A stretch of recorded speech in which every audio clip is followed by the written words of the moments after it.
Push in করে আর যাই হোক বাংলাদেশ ইন্ডিয়া রিলেশনশিপ আপনি ভালো করতে পারবেন না। 16-17 অর্থ বছরের হিসাবে কিন্তু এর চেয়েও বেশি ছিল শিক্ষা খাতে বরাদ্দ।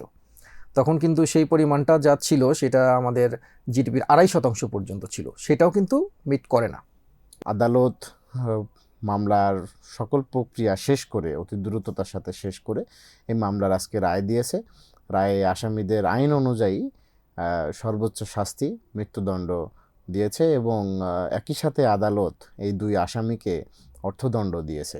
এবারই আসলে আফ্রিকার দলগুলোর সামনে সুবর্ণ সুযোগ বিশ্বকাপটা জয় করার। মরক্কো গতবার শেষ 4-এ পৌঁছে গিয়েছিল, আর একটা ধাপ বাকি ছিল ফাইনালে ওঠার। তারা এবার কোনো দল হয়তো সেই একটা ধাপ টপকাতে পারবে।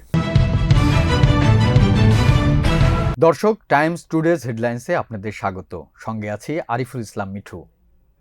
ব্যস্ততার কারণে যারা প্রতিদিন পত্রিকা পড়তে পারেন না তাদের জন্যই আমাদের এই বিশেষ অনুষ্ঠান।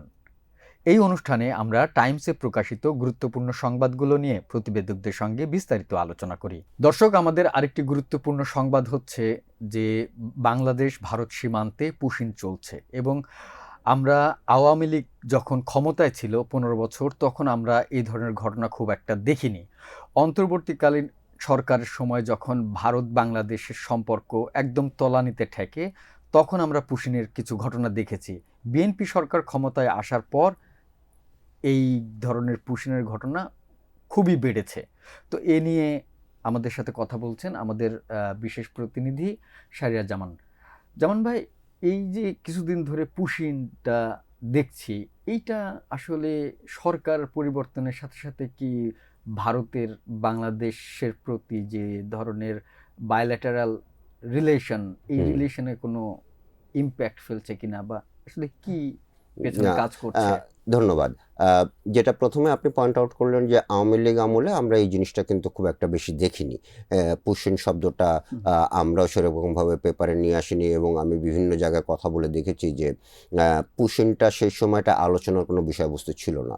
কিন্তু ইন্টারিম গভর্নমেন্টের যখন 2024-এর 5ই আগস্টের পরে ইন্টারিম গভর্নমেন্ট যখন ফর্ম হলো, তারপরের থেকে এই পুশিনের বিষয়টা কিন্তু বড় আকারে আসছে এবং এটা খুব বড় আকারে আর একটা সময় যখন আসে, যখন ওয়েস্ট বেঙ্গলের ইলেকশন চলছিল, তখন হেমন্ত শর্মা আসামের চিফ মিনিস্টার, তিনি একটা ইন্টারভিউতে বলেছিলেন যে কিভাবে ভারত পুশিন করছে, যে তারা বিভিন্ন জায়গা থেকে লোক জড়ো করে বর্ডারে নিয়ে আসে, তারপরে তারা ধাক্কা দিয়ে বাংলাদেশে পাঠিয়ে দেয়, যেখানে বিজিবি পাহারা দিচ্ছে না। এবং উনি এটাও বলেছিলেন তখন যে বাংলাদেশ ভারত সম্পর্ক যদি ভালো না হয়, উষ্ণ না থাকে, বা তাদের ভিতরে সম্পর্কটা যদি সঠিক পথে না আগায়, তাহলেই উনি খুশি হবেন, কারণ তার ফলে এই পুশিনটা আরও বড় আকারে করা যাবে। তো আমরা সেটারই দেখতে পাচ্ছি প্রতিফলন, যে বাংলাদেশ ভারত রিলেশনশিপের সেই বিষয়টা আমরা যদি বিবেচনায় এখানে নাও নেই, কিন্তু পুশিনটা কিন্তু আমরা ক্রমাগত দেখতে পাচ্ছি। ভিডিওতে আমরা বিভিন্ন ধরনের নিউজের মাধ্যমে কিন্তু আমরা দেখছি যে বর্ডারে কি ইনহিউম্যান, ভয়াবহ এক ধরনের মানবিক যে একটা বিপর্যয়কর পরিস্থিতি, সেরকম আমরা দেখতে পাচ্ছি, যেখানে ফেন্সের দরজা খুলে লোকগুলোকে বিএসএফ ধাক্কা দিয়ে জিরো লাইনে পাঠিয়ে দেয় এবং এপাশে তারা দেখছে যে বিজিবি গার্ড দিচ্ছে। এই লোকগুলো কিন্তু বাংলাদেশের দিকেও আসতে পারে না, আবার ইন্ডিয়াতেও ফেরত যেতে পারে না, কারণ ফেন্স রয়েছে এবং ফেন্সের দরজা বন্ধ রাখছে। তো ফলে দেখা যায় কি যে এই লোকগুলো ওই জিরো লাইনে বসে থাকে এই আশায় যে কখনো যদি বাংলাদেশ তাদেরকে অ্যাকসেপ্ট করে, বাংলাদেশ তাদেরকে অ্যাকসেপ্ট করছে না। তো একটা কি ধরনের একটা ভয়াবহ মানবিক পরিস্থিতি, যে বাংলাদেশ এটা তো অ্যাকসেপ্ট করার কোনো কারণই নাই। আচ্ছা, এই গোটা জিনিসটা হচ্ছে গিয়ে যে it's completely an illegal act committed by India. India একটা অবৈধ কাজ করছে। যদি লোক পাঠানোর যে বিষয়টা, আমাদের কোনো বাংলাদেশি বা যে কোনো দেশের যে কোনো সিটিজেন অন্য দেশে যদি ইলিগাল ইমিগ্রেশনের যে বিষয়টা থাকে, অবৈধভাবে অন্য কোনো দেশে যায়, তাহলে একটা লিগ্যাল প্রসেস রয়েছে, লিগ্যাল মেকানিজম রয়েছে, যার মাধ্যমে এক দেশ থেকে আর এক দেশে তাদের সিটিজেনকে ফেরত নেওয়া হয়। এরা কমপ্লিটলি ওই, এবং বাংলাদেশ এবং ইন্ডিয়ার ভিতরে কিন্তু একটা সেট মেকানিজমও আছে যে এটা কিভাবে হবে, যে এক দেশ অন্য দেশকে অবহিত করবে যে তোমাদের দেশের একজন সিটিজেনকে আমাদের দেশে অবৈধভাবে অবস্থান করছে, এই তার ডিটেলস, তোমরা তাকে নিয়ে যাও। সেই ডিটেলসের এগেনস্টে আমরা পরীক্ষা নিরীক্ষা করে দেখি, বা যেই দেশই হোক পরীক্ষা নিরীক্ষা করে দেখে যে সে অরিজিনালি সিটিজেন কিনা। যখন সিটিজেন হিসাবে প্রমাণিত হয় তখন আমরা বা ভারত যে কোনো পক্ষই হোক এইটা ফেরত নিয়ে আসে। দ্যাটস এ এস্টাবলিশড এবং মেকানিজম যেটা আমরা ব্যবহার করে থাকি, এবং এর মাধ্যমে কিন্তু উদাহরণও আছে যে অনেক ব্যক্তিকে আমরা ফেরতও নিয়ে এসেছি। কিন্তু এইখানে যে এপিসোডটা হচ্ছে এটা কমপ্লিটলি এই এস্টাবলিশ মেকানিজমটাকে বাইপাস করে ফোর্সফুলি, মানে জোরপূর্বক লোকগুলোকে বাংলাদেশে ফেরত পাঠানোর চেষ্টা করা হচ্ছে। তো এইটাই যে কমপ্লিটলি ইলিগাল অ্যাক্ট, যেটা কিন্তু মানে আমি আপনার কাছ থেকে একটু ক্লিয়ার হতে চাই যে এটা পলিটিক্সের সাথে কিভাবে। আচ্ছা, দুটো জিনিস। এই যে ইলিগাল ইমিগ্রেশন এবং ইনফিলট্রেশন, এইটা কিন্তু ইন্ডিয়ার যে ডোমেস্টিক পলিটিক্স, ইন্ডিয়ার যে আভ্যন্তরীণ পলিটিক্স, সেইটা বিশেষ করে এই নেইবারিং যে স্টেটগুলো রয়েছে, আসাম, ওয়েস্ট বেঙ্গল, ত্রিপুরা, এই সমস্ত জায়গায় ইলেকশনে খুব বড় আকারে ব্যবহার হয়, এবং তারা বাংলাদেশ বিরোধী বক্তব্য দেয়, মুসলিম বিরোধী বক্তব্য দেয়। সেটা এই আমরা আওয়ামী লীগ আমলেও এটা দেখেছি। ইলেকশন পিরিয়ডে এই পলিটিক্যাল রেটরিকটা করার পরে যখন ইলেকশন যখন শেষ হয়ে যায় তখন আর এইটা আর থাকে না, তখন আবার ওই যে মানে আগের মতো পূর্বের অবস্থা ফেরত আসে, এবং তখন ওই রেটরিকটা খুব একটা বেশি ইফেক্টিভও হয় না। কিন্তু ইলেকশন পিরিয়ডে এটা ওদের জন্য খুবই জনপ্রিয়। কিন্তু এইবারে দেখছি যে ওয়েস্ট বেঙ্গল ইলেকশনে এটার মাত্রা ছিল অনেক বেশি, অ্যান্টি বাংলাদেশ, অ্যান্টি মুসলিম সেন্টিমেন্ট, এবং এটা নিয়ে একাধিক রিপোর্টও হয়েছে। আচ্ছা, এবং আসামের মুখ্যমন্ত্রীর কথা তো বললাম, হেমন্ত শর্মা কী বলেছে আমাদের বাংলাদেশ ইন্ডিয়া সম্পর্কে। এখন এই যখন এই রেটরিকটা ওয়েস্ট বেঙ্গল ইলেকশন হচ্ছে, বিজেপি সরকার ওখানে নিয়ে ক্ষমতা গ্রহণ করেছে, এরপরে এই রেটরিকটা ওরা অ্যাকশনে ট্রান্সফর্ম করেছে। আগে রেটরিকটা শুধু রেটরিকই থাকতো, যে কথার কথা বলছে, কিন্তু এখন এইটা হচ্ছে কি পলিসি একটা অ্যাকশন হিসেবে প্রমাণিত হয়েছে। নাম্বার ওয়ান, এটা হচ্ছে কি তাদের ডোমেস্টিক পলিটিক্স। আর নাম্বার টু, এইটাকে যেটা যারা এক্সপার্ট রয়েছে, অবজারভার রয়েছে, it's a pressure tactics from India.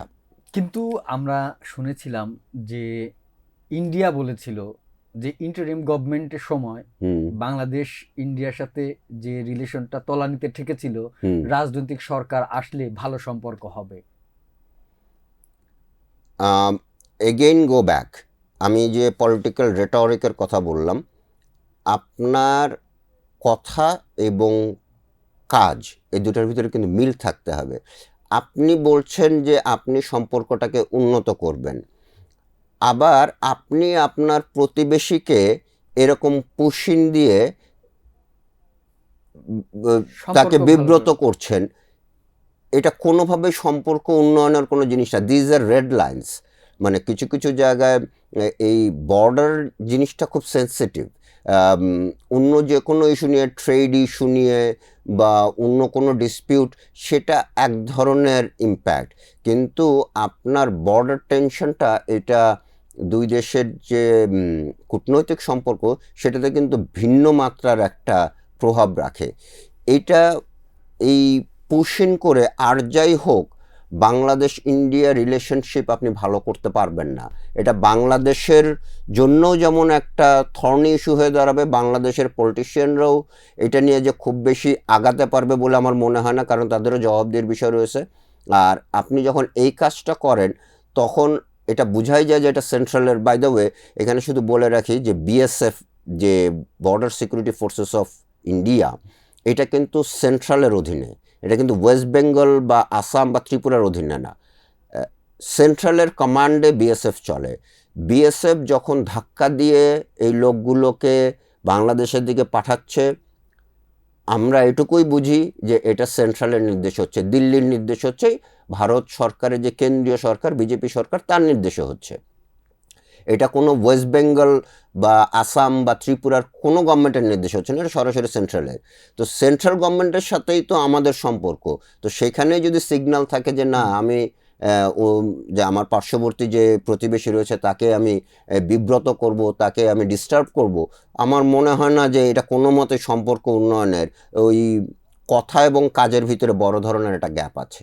দর্শক, আমাদের আরেকটি গুরুত্বপূর্ণ সংবাদ হচ্ছে যে নির্বাচনী ইশতেহারে বিএনপি বলেছিল যে শিক্ষায় জিডিপির 5% ব্যয় করবে, তবে তাদের সেই প্রতিশ্রুতি বর্তমান যে বাজেট আসছে বাজেটে বাস্তবে দেখা যাচ্ছে না। তো এই বিষয়ে প্রতিবেদন করেছেন আমাদের স্টাফ রিপোর্টার আলিম হায়দার। আলিম হায়দার, সেটা হচ্ছে সরকার বলেছিল যে জিডিপির 5% শিক্ষায় ব্যয় করবে, তো বাজেটে কি চিত্র আসলে দেখা যাচ্ছে? আচ্ছা, এবারের বাজেটে যেটা হচ্ছে যে আমাদের তো জাতীয় বাজেটের আকারও তুলনামূলকভাবে বেড়ে যাচ্ছে অনেক। এটা প্রায় 9,38,000 কোটি টাকার মতো বাজেট সম্ভবত, মানে একটা সম্ভাব্য বাজেট ঘোষণার কথা চলছে। এর মধ্যে শিক্ষা খাতে হয়তো দেখা যাচ্ছে যে 1,23,000 কোটি টাকার মতো বরাদ্দ হচ্ছে এবার। স্বাভাবিকভাবে স্বাভাবিক হিসাবে এটা গতবারের তুলনায় প্রায় 28,000 কোটি টাকার মতো বেশি। এখন স্বাভাবিকভাবে যেটা হয় যে প্রতি বছর জাতীয় বাজেটের আকার বাড়ে, যেহেতু জাতীয় বাজেটের আকার বাড়ে সেই সঙ্গে সব খাতেই কিছু না কিছু বাড়ে, শিক্ষা খাতেও প্রতি বছরই বাড়ে। যেমন গত বছরের তুলনায় এবং এবার জাতীয় বাজেটের আকার বাড়ছে প্রায় 18.something, মানে 18% একটু বেশি। সেখানে গত বছর শিক্ষা খাতে যে বরাদ্দ ছিল সেই তুলনায় এবার শিক্ষা খাতে বরাদ্দটা একটু বেশি, ধর 28% মতো, যা মানে স্বাভাবিকভাবে গত কয়েক বছরে তো এমনিতেই কম ছিল শিক্ষা খাতে বরাদ্দ, সেই তুলনায় একটু বেশি। কিন্তু এটা খুব উল্লেখযোগ্য হারে তেমন কোনো পরিবর্তন এখানে নাই, কারণ দেখা যাচ্ছে যে এটা আপনি যদি জিডিপির হিসাবেই আসি তাহলে এটা আসলে 2% মতো মাত্র। আচ্ছা, তার মানে এটা কি মিন করে সরকারের প্রতিশ্রুতির ব্যাপারে? সরকার নির্বাচনের আগে আমরা যে ইশতেহারগুলো দেখেছিলাম সেখানে তারা বলেছিল যে মোটামুটি ন্যূনতম 5% তারা জিডিপির ন্যূনতম 5% বরাদ্দ তারা শিক্ষায় দেবে, এবং যেটা আন্তর্জাতিক মানদণ্ড জাতিসংঘের যে সংস্থা ইউনেস্কোর যে সুপারিশ আছে সেখানেও বলা 4 থেকে 6% ন্যূনতম জিডিপির রাইট। আর জাতীয় বাজেটের হিসাবে যদি আসি তাইলে হয়তো দেখা যায় যে এটা 15 থেকে 20% পর্যন্ত বরাদ্দের কথা বলা থাকে আর কি। কিন্তু আমাদের ওইটা নাই, আমাদের এখানে হয়তো 13% মতো হচ্ছে এবার জাতীয় বাজেটের হিসাবে। জাতীয় বাজেটের 13% মতো হয়তো আসতেছে শিক্ষায়, আর জিডিপিতে তো 2%। হ্যাঁ, তো ফুলফিল করে না, আন্তর্জাতিক স্ট্যান্ডার্ড অনুযায়ী করে না। আর যাও করে বা যেটুকুও বাড়ছে বলে মনে হচ্ছে, এইটা যদি আমরা 1 দশক আগের হিসাবে যাই, 1 দশক আগের এইরকম কিন্তু 2016-17 অর্থ বছরের হিসাবে কিন্তু এর চেয়েও বেশি ছিল শিক্ষা খাতে বরাদ্দ। তখন কিন্তু সেই পরিমাণটা যা ছিল সেটা আমাদের জিডিপির 2.5% পর্যন্ত ছিল, সেটাও কিন্তু মিট করে না। এবার কত হচ্ছে তাহলে? 2%-এর মধ্যে হচ্ছে। কিন্তু মাঝখানে কমে গিয়েছিল অনেক, সেই জায়গা থেকে উঠে প্রায় 1.5% থেকে উঠে 2% আসলো, কিন্তু 1 দশক আগের তুলনায় এটা এখনো কম। কিন্তু এখানে যে বিষয়টা আছে যে সরকারের এবার নির্বাচনী ইশতেহারে অনেকগুলো কর্মসূচি আছে, এবং প্রত্যেকটা কর্মসূচি বান্ধব, শিক্ষার্থী বান্ধব, কিন্তু খুবই ব্যয়বহুল কর্মসূচি এগুলো। যেমন স্কুল ফিডিং কর্মসূচিটা, এটা প্রায় 5,000 কোটি টাকার উপরে খরচ হচ্ছে এখনো, হয়তো এটা ভবিষ্যতে আরো বাড়বে। যেমন আবার শিশুদের স্কুল ড্রেস দেওয়ার কথা আছে, এখানে একটা বড় অঙ্কের, এখানেও কয়েক হাজার কোটি টাকার প্রজেক্ট। এত বড় বড় বাজেট থাকার পরেও জিডিপির মাত্র 2%, তার মানে হচ্ছে যে শিক্ষায় আসলে যে ধরনের প্রতিশ্রুতি দেয়া হয়েছিল যে জিডিপির 5% দেয়া হবে বরাদ্দ শিক্ষায়, সেটা হচ্ছে না, বেসিক্যালি না, হচ্ছে না। বিশ্লেষকরা কি বলছেন? হ্যাঁ, তাদের অনেকের সাথে আমার কথা হয়েছে, তাদের অনেকে এটা নিয়ে খুব খেদ প্রকাশ করেছেন, যে কারণ তাদের কথা যে হ্যাঁ টাকা একটা বাড়ছে ঠিকই, কিন্তু এই টাকাটা আসলে অধিকাংশই খরচ হবে শিক্ষকদের, শিক্ষক কর্মকর্তা কর্মচারীদের মূলত বেতন ভাতার পেছনেই। মানে শিক্ষা সংক্রান্ত কাজে এই অর্থের কতটুকু ব্যবহার হবে এটা নিয়ে একটা সংশয় আছে। কারণ এখন তো জাতীয়ভাবে পে স্কেল বৃদ্ধি নিয়ে একটা কথা চলছে, যদি এটা বাস্তবায়ন হয় তাহলে শিক্ষকদের বেতন যেভাবে বাড়বে সেই হিসাবে কিন্তু এই বৃদ্ধি, মানে যে টাকাটা বাড়ছে বাজেটে, এই টাকাটা আসলে কিছু না, এই টাকার অন্তত 60 থেকে 70% চলে যাবে আপনার বেতন ভাতার পেছনেই। এর বাইরে যা আছে বড় বড় কর্মসূচিগুলো আছে, এগুলো কিন্তু স্ট্রাকচারাল কর্মসূচি অনেকটা, বা হ্যাঁ যেমন স্কুল উন্নয়ন হবে, হয়তো খেলার মাঠের কিছু উন্নয়ন করবে, অবকাঠামোগত, হ্যাঁ এবং বস্তুগত উন্নয়নও আছে এর মধ্যে অনেক। হুম, হ্যাঁ, যেমন ড্রেস দিচ্ছে, হুম, আপনার খাদ্য দিচ্ছে, সব কিছু দিচ্ছে, কিন্তু শিক্ষার মানটা আসলে কোথায় বাড়বে, শিক্ষকদের ট্রেনিংটা আসলে হবে কিনা, বা শিক্ষকদেরকে যারা ট্রেনিং দেবে তাদেরকে আবার ট্রেনিং দেবে কারা, মানে খুব ভালো ট্রেনার আসবে কিনা, ভালো কারিকুলাম, পড়াশোনার মান, নতুন কারিকুলাম আসলে, এখন যেমন আমাদের শিক্ষা ব্যবস্থা অনেক আধুনিক হয়ে যাচ্ছে, নতুন নতুন জিনিস আসছে, আইসিটি বা আইটি, এআই, মানে নতুন যে জিনিসগুলো ইন্ট্রোডিউস হচ্ছে, এগুলোর জন্য ভালো শিক্ষক প্রস্তুত করা হবে কিনা, এই খাতে আসলে বরাদ্দ কতখানি, এইটা নিয়ে আসলে এখন প্রশ্ন আসলে। আচ্ছা, তার মানে এখন যে বাজেট নিয়ে আমাদের আজকের আলোচনা, আমাদের রিপোর্ট, তো এই রিপোর্টে যেটা উঠে আসছে সেটা হচ্ছে যে মানে গতানুগতিকভাবে যেভাবে বাজেট বরাদ্দ করা হয় শিক্ষায়, তার থেকে নতুন সরকার আসলে বের হয়ে আসতে পারেনি বা চেষ্টা করেনি। জি, এখন পর্যন্ত তাই মনে হচ্ছে আসলে। হ্যাঁ, এখন এটা আরো ইন ডিটেইল হয়তো বোঝা যাবে যদি একদম খাত ভিত্তিক যখন ডাটাগুলো অ্যানালাইসিস করা হবে, সেটা তো বাজেট বের হওয়ার। ব্রেকডাউন পাবো, জি, কিন্তু জি।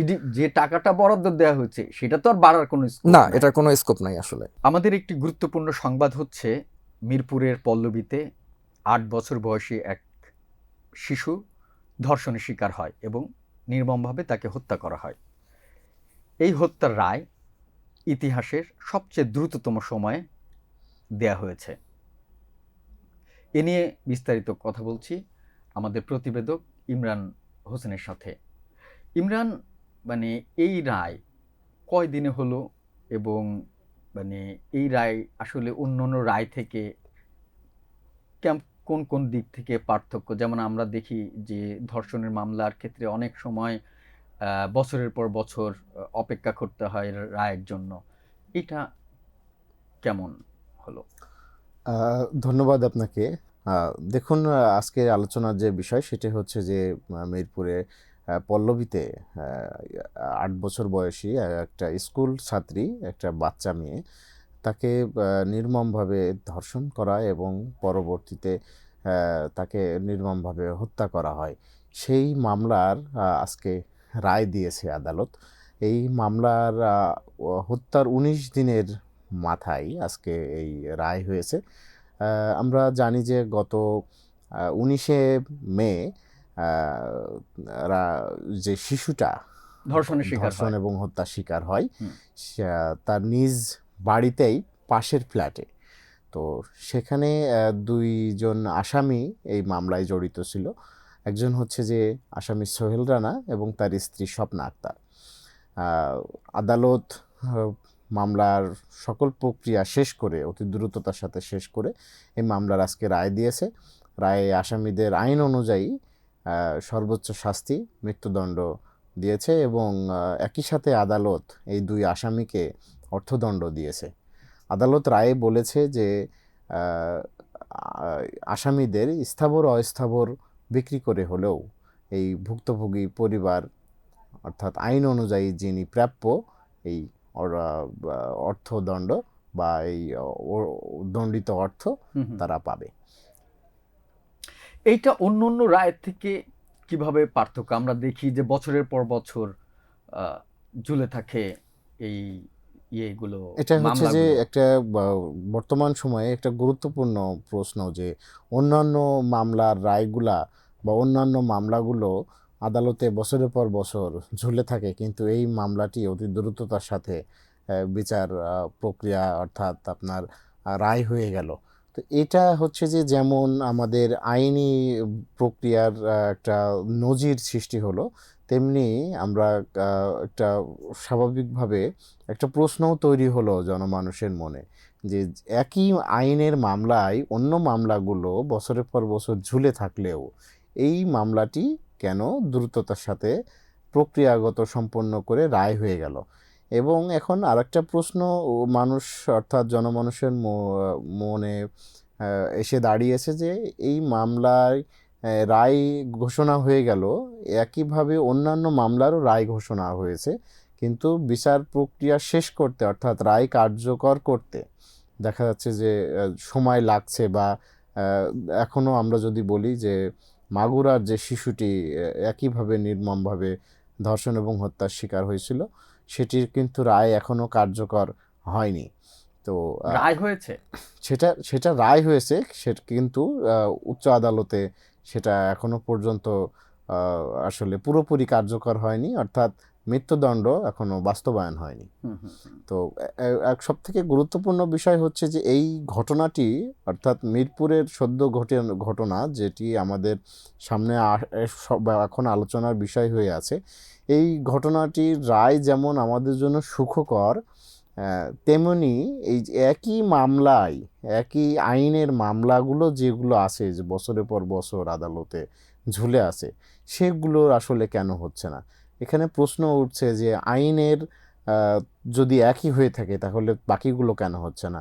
এখানে সরকারের আসলে কি সদিচ্ছা নেই, নাকি আইনি কোনো ত্রুটি আছে, নাকি একটা শিশু এই ধরনের ঘটনা, অর্থাৎ ধর্ষণ এবং হত্যা হওয়ার পরে ভাইরালের জন্য, অর্থাৎ আমরা যেটা বলি এটার জন্য অপেক্ষা করছে বিচার?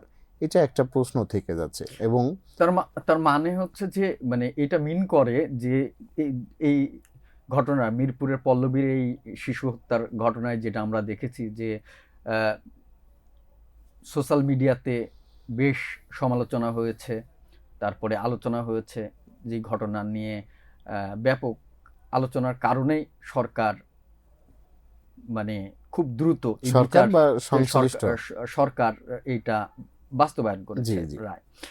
তো এখন রায় মানে বিচার খুব দ্রুত শেষ করেছে। কয়দিন লাগলো বিচার করতে? এই বিচার প্রক্রিয়া শেষ করতে আসলে হত্যাকাণ্ডের 19 দিনের মাথায় আজকে রায় ঘোষণা হলো, এবং হচ্ছে যে হত্যাকাণ্ড ঘটে 19শে মে, এবং 24শে মে অর্থাৎ 4 দিনের মাথায় আদালতে চার্জশিট দাখিল হয়, এবং পরবর্তী প্রক্রিয়া চার্জশিট গঠন, আদালতে সাক্ষ্য গ্রহণ, সাক্ষ্য শুনানি, আপনার হচ্ছে যে যুক্তিতর্ক, এই প্রক্রিয়াগুলো শেষ করতে আর 4 দিন লেগেছে। সব মিলিয়ে দেখা যাচ্ছে যে অতি অল্প সময়ের মধ্যেই, দিনে, হ্যাঁ মানে প্রায় 8 দিন, কিন্তু কার্যত দেখা যাচ্ছে ধরা হয় যে 4 কর্মদিবসের ভিতরে এই রায় প্রক্রিয়া অর্থাৎ বিচার প্রক্রিয়া শেষ হলো। আচ্ছা, মানে এই বিচার যে একটা আদালতে বিচার 4 দিনে শেষ হলো, এটা কি মিন করে যে সরকার আসলে চাইলে বিচার অতি দ্রুত করা যায় নাকি?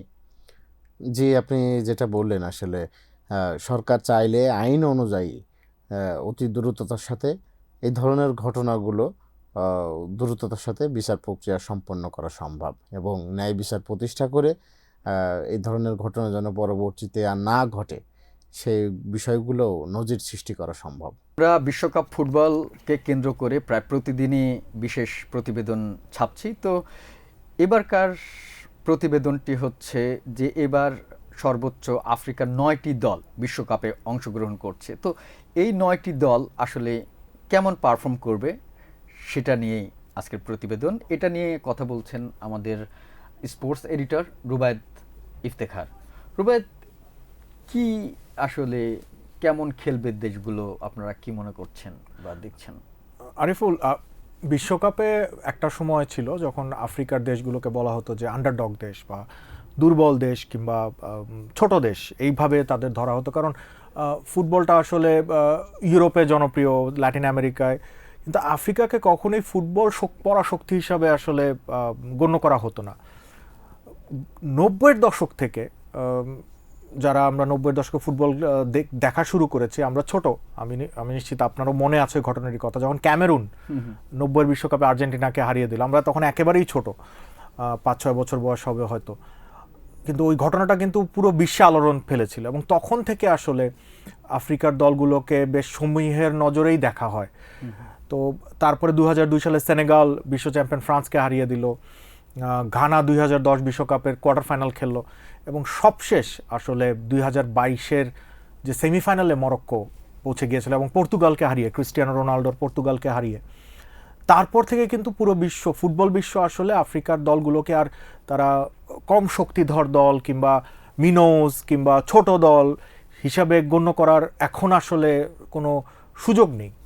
এবং এবারের বিশ্বকাপে যে দলগুলো খেলছে, আপনি বলছেন যে 9টি দল সর্বোচ্চ খেলছে, কিন্তু এর মধ্যে আসলে মরক্কো, সেনেগাল, এই এমন দলগুলো, আইভরি কোস্ট, এই 3টা দল আপনি বলতে পারেন যে এক অর্থে শিরোপারও দাবিদার। এবং এর সাথে যদি আপনি আলজেরিয়া আছে, ইজিপ্ট আছে, ইজিপ্টের মো সালাহ গত এক দশকের বিশ্বের অন্যতম সেরা খেলোয়াড়। আলজেরিয়াতে রিয়াদ মাহরেজদের মতো তারকা রয়েছেন যারা ইংলিশ প্রিমিয়ার লিগের মতো শীর্ষ লিগে দীর্ঘদিন সেরা তারকা ছিলেন। তো এখন আসলে আমরা যেটা বলতে চাচ্ছিলাম বা আমাদের প্রতিবেদনে যেটা তুলে ধরা হয়েছে, পাঠকরা, টাইমস অফ বাংলাদেশের পাঠকরা অবশ্যই প্রতিবেদনটি পড়েছেন, তারা খেয়াল করে দেখবেন যে আমরা যেটা জানাতে চেয়েছি যে এবারই আসলে আফ্রিকার দলগুলোর সামনে সুবর্ণ সুযোগ বিশ্বকাপটা জয় করার। মরক্কো গতবার শেষ চারে পৌঁছে গিয়েছিল, আর একটা ধাপ বাকি ছিল ফাইনালে ওঠার। তারা এবার কোনো দল হয়তো সেই একটা ধাপ টপকাতে পারবে। তো এই বিষয় মূলত আমাদের প্রতিবেদনটি। আচ্ছা, আমরা সাধারণত মানে এটা আমাদের পারসেপশন যে আফ্রিকা একটা গরিব একটা কন্টিনেন্ট, তো সেখানে আসলে তারা মানে খেলাধুলায় এগিয়ে গেছে অনেক, এটা কিভাবে সম্ভব? দেখেন, এটা দুটো দিক আছে। একটা, প্রথমত যদি আমি বলি যে আফ্রিকার গরিব দেশ এমনটা হয়তো না, সব দেশের ক্ষেত্রে এটা খাটে না। এবং আফ্রিকার যে দেশগুলো রয়েছে যারা ফুটবল খেলে তারা কিন্তু অর্থনৈতিকভাবে মোটামুটি সমৃদ্ধ। আপনি যদি ইজিপ্টের কথা ধরেন, মরক্কো, আলজেরিয়া ধরেন, নাইজেরিয়া এবার খেলছে না বিশ্বকাপ, তারপর আমি পরাশক্তি আফ্রিকার। সাউথ আফ্রিকা ধরেন, সাউথ আফ্রিকা তো বিশ্বের অন্যতম, আফ্রিকা সব থেকে বড় অর্থনীতি।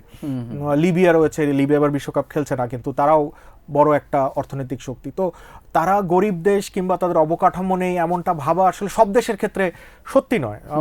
অনেক দেশের অবকাঠামো, যেমন মরক্কো বিশ্বকাপের বিডও করেছে, সামনের বার তারা বিশ্বকাপ আয়োজন করতে যাচ্ছে।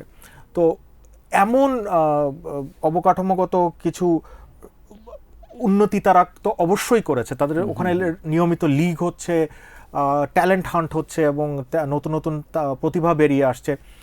এটা গেল প্রথম যে পয়েন্টটা। দ্বিতীয়টা যেটা হচ্ছে যে আফ্রিকার যারা আসলে সেরা খেলোয়াড় কিংবা আফ্রিকার যে সেরা একাডেমিগুলো রয়েছে, সেখানে ইউরোপের সেরা ক্লাবগুলোর ট্যালেন্ট স্কাউটরা ঘোরাঘুরি করেন। ওখান থেকে কোনো খেলোয়াড়কে নোটিস করা মাত্রই তারা তাকে একেবারে কিশোর বয়স বা তরুণ বয়সে ইউরোপে নিয়ে আসেন এবং দেখা যায় যে তার পুরো ক্যারিয়ারটা ইউরোপেই খেলতে খেলতে। এবং আফ্রিকার যে সেরা দলগুলো রয়েছে, সেনেগাল বললাম, আইভরি কোস্ট বললাম, মরক্কো আছে, আলজেরিয়া আছে, ইজিপ্ট আছে, এদের কিন্তু অধিকাংশ খেলোয়াড়ই ইউরোপে দলগুলোর হয়ে খেলেন এবং সেরা ক্লাবগুলোর হয়ে খেলেন। তো তারা ফুটবলটাতে উন্নতি, হ্যাঁ অবশ্যই ট্যালেন্টেড তো আপনার রাখতেই হবে। ট্যালেন্ট কে আপনি কোনোভাবে ডিনাই করতে পারেন না যে তারা ট্যালেন্টেড ফুটবলার, এবং শারীরিক গঠনে বলেন কিংবা স্ট্যামিনার দিক থেকে তারা আসলে বলা যায় যে বিশ্বের সবার থেকে এগিয়ে। কিন্তু তাদের যে প্রতিভাটাকে নার্চার করা, অর্থাৎ একটু যত্ন নেওয়া এবং বেড়ে উঠতে দেওয়া, এটা কিন্তু অধিকাংশ ভালো ফুটবলার কিংবা উন্নত মানের ফুটবলারের ক্ষেত্রে, সেরা ফুটবলারদের ক্ষেত্রে এটা ঘটছে ইউরোপের মাটিতে, ইউরোপের সেরা ক্লাবগুলোতে। যে কারণে আসলে যখন এরকম বিশ্বকাপের মতো বা আফকনের মতো টুর্নামেন্টগুলো, বড় টুর্নামেন্টগুলো হয়, দেখা যায় যে আফ্রিকার দলগুলোর মধ্যে 60 থেকে 70% খেলোয়াড় আসলে ইউরোপের লিগ থেকেই তারা আবারও নিজেদের জাতীয় দলে ডেকে নেয়। ধন্যবাদ আপনাকে।